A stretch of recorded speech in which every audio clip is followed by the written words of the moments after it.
All right, some of you are going to hate what I'm about to say today, and that's okay with me. I'm going to talk about crypto.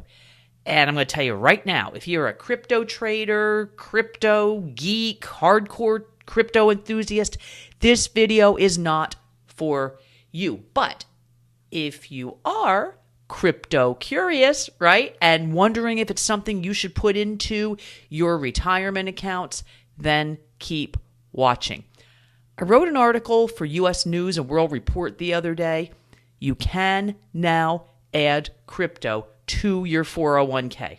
Yep, the U.S. government just made it easier by dropping prior guidance that had warned plan sponsors to use something called extreme care, okay? In other words, being overly prudent when offering crypto options. So that has been removed.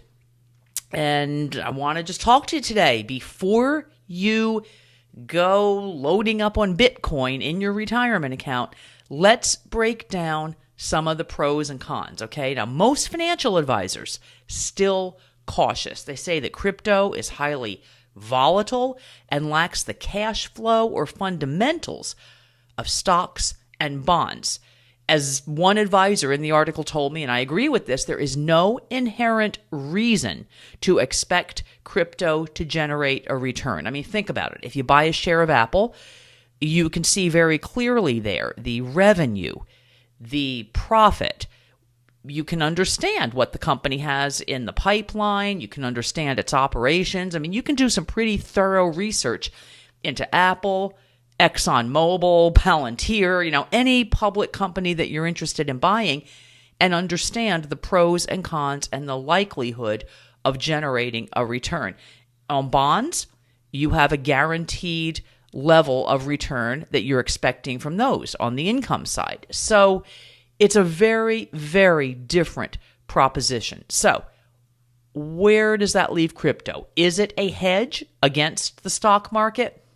Not as much as you might think. You might see crypto as a diversifier, but historically it tends to fall with the stock market, not move against it. Okay, so that's a problem. Now, should you add crypto to your retirement plan just because you could? And I might surprise you here. This is not a hard no for me, okay? And a lot of financial advisors feel the same, but you do want to keep it in a small proportion of your retirement accounts, maybe in the 1 to 5% range max, and treat it like a speculative asset, not a core holding, like you might the S&P or the NASDAQ 100 or a portfolio of investment-grade bonds, okay? You're looking at crypto very, very differently. So, for example, one way that you might mitigate your risk with crypto is rather than just loading up on the digital currency themselves, look at something like the iShares Bitcoin Trust ETF, ticker IBIT. This might be a safer, low-cost way to get exposure. This ETF was one of the fastest growing ever when it launched a year ago. It's sponsored by BlackRock. So you've got some legit backing of a product like that. There are other crypto ETFs as well that are also very stable. So I would suggest looking in that direction if you want a small allocation in your retirement account.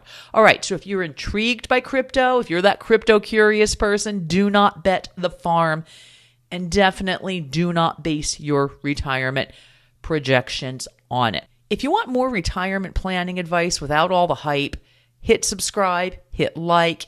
I'll see you in the next video, and thank you so much for watching.